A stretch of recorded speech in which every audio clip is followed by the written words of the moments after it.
Hello ವೀಕ್ಷಕರೇ, simply kitchen ಚಾನಲ್ಗೆ ಸ್ವಾಗತ. ಇವತ್ತು ನಾನು ಆಲೂ ಗ್ರೇವಿ ಹೇಗೆ ಮಾಡೋದು ಅಂತ ತೋರಿಸ್ತೀನಿ.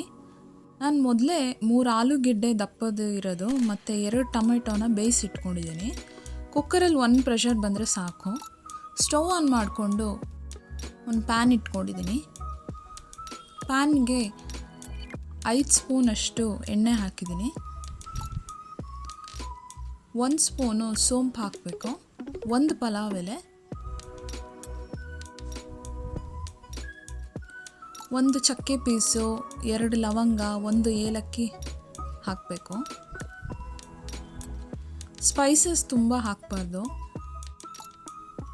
ಇಷ್ಟು ಹಾಕಿದ್ರೆ ಸಾಕಾಗುತ್ತೆ.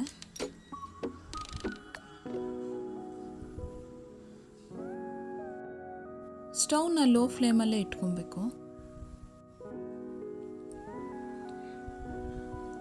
ಅದು ಸ್ವಲ್ಪ ಫ್ರೈ ಆಗ್ತಿದ್ದ ಹಾಗೆ 1 ಸ್ಪೂನಷ್ಟು ಶುಂಠಿ ಬೆಳ್ಳುಳ್ಳಿ ಪೇಸ್ಟ್ ಹಾಕಿದ್ದೀನಿ. 2 ಹಸಿಮೆಣಸಿನ್ಕಾಯಿ ಮಧ್ಯಕ್ಕೆ ಸೀಳು ಹಾಕಿದ್ದೀನಿ.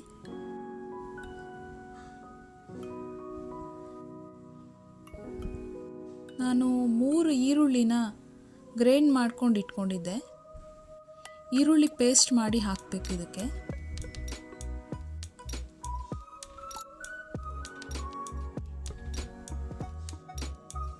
ಈರುಳ್ಳಿ ಹಸಿ ವಾಸನೆ ಹೋಗೋ ತನಕ ಸ್ವಲ್ಪ ಫ್ರೈ ಮಾಡ್ಕೊಂಡಾದ್ಮೇಲೆ 1/2 ಸ್ಪೂನಷ್ಟು ಅರಿಶಿಣದ ಪುಡಿ ಹಾಕಿದ್ದೀನಿ.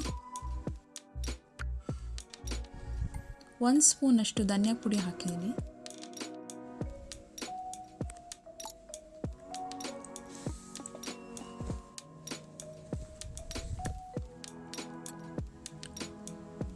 ಒಂದು ಸ್ಪೂನು ರೆಡ್ ಚಿಲ್ಲಿ ಪೌಡರ್ ಹಾಕಿದ್ದೀನಿ. 1 ಸ್ಪೂನಷ್ಟು ಗರಂ ಮಸಾಲ ಪೌಡ್ರ್ ಹಾಕಿದ್ದೀನಿ.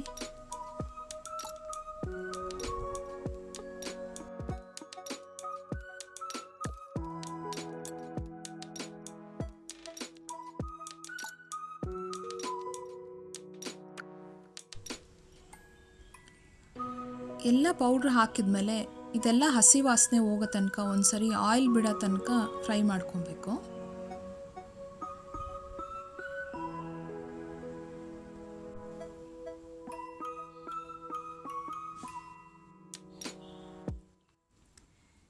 ಈಗ ನೋಡಿ ಫ್ರೈ ಆಗಿ ಎಲ್ಲ ಆಯಿಲ್ ಬಿಟ್ಕೊಂಡಿದೆ.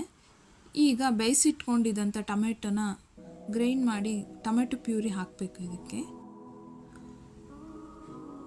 ಹಾಕಿ ಮತ್ತೆ ಒಂದು ಸರಿ ಎಲ್ಲ ತಿರುಗಿಸ್ಕೊಂಡು ಹಾಗೆ ಫ್ರೈ ಮಾಡ್ಕೊಬೇಕು. ಅದು ಎಲ್ಲ ಗಟ್ಟಿ ಆದಮೇಲೆ 1 ಕಪ್ಪಷ್ಟು ನೀರು ಹಾಕಿದ್ದೀನಿ.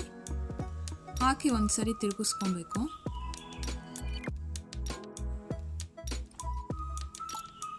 ಬೇಯಿಸಿದ್ದ ಆಲೂನ ಸಿಪ್ಪೆ ತೆಗೆದು ಸ್ಮ್ಯಾಶ್ ಮಾಡಿ ಇವಾಗ ಹಾಕ್ತಿದ್ದೀನಿ. ಕ್ವಿಕ್ಕಾಗೂ ಆಗುತ್ತೆ, ತುಂಬ ಟೇಸ್ಟಿಯಾಗೂ ಇರುತ್ತೆ, ಎಲ್ಲರೂ ಇಷ್ಟಪಡ್ತಾರೆ.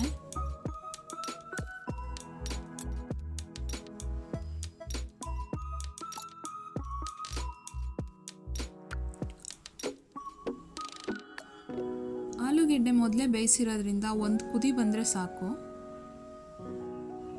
3/4 ಸ್ಪೂನ್ ಅಷ್ಟು ಉಪ್ಪು ಹಾಕ್ತಿದ್ದೀನಿ. ನಾನು ಮೊದಲೇ ಹಾಕಿರಲಿಲ್ಲ, ಇವಾಗ ಕೊನೆಗೆ ಎಲ್ಲ ಆದಮೇಲೆ ಹಾಕಿದ್ರೆ ಎಲ್ಲದಕ್ಕೂ ಒಂದೇ ಸರಿ ಹಿಡಿಯುತ್ತೆ ಅಂತ ಕೊನೆಯಲ್ಲಿ ಹಾಕಿದ್ದೀನಿ. ಸ್ವಲ್ಪ ಕಟ್ ಮಾಡಿರೋ ಕೊತ್ತಂಬರಿ ಸೊಪ್ಪನ್ನು ಹಾಕಿದ್ದೀನಿ.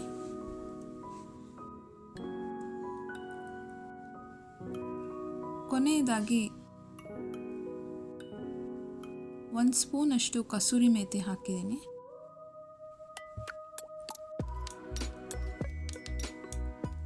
ಆಲೂ ಟೊಮೆಟೊ ಬೇಯಿಸಿ ಇಟ್ಕೊಂಡು ಆನಿಯನ್ನ ಪೇಸ್ಟ್ ಮಾಡಿಟ್ಕೊಂಡ್ರೆ ಕ್ವಿಕ್ಕಾಗಿ ಮಾಡ್ಕೊಬೋದು. ಕಸೂರಿ ಮೇಥಿ ಹಾಕಿದ್ಮೇಲೆ ಒಂದು ಸರಿ ತಿರುಗಿಸ್ಕೊಂಡು ಸ್ಟವ್ನ ಆಫ್ ಮಾಡ್ಕೊಬೇಕು. ಆಲೂ ಗ್ರೇವಿ ರೆಡಿಯಾಗಿದೆ. ಇದು ಚಪಾತಿ, ರೋಟಿ, ಪೂರಿ ಜೊತೆ ತುಂಬ ಚೆನ್ನಾಗಿರುತ್ತೆ. ನಾನು ಮಾಡಿರೋದು ನಿಮ್ಗೆ ಇಷ್ಟ ಆದರೆ ಲೈಕ್ ಮಾಡಿ, ಸಬ್ಸ್ಕ್ರೈಬ್ ಮಾಡಿ. Thank you for watching.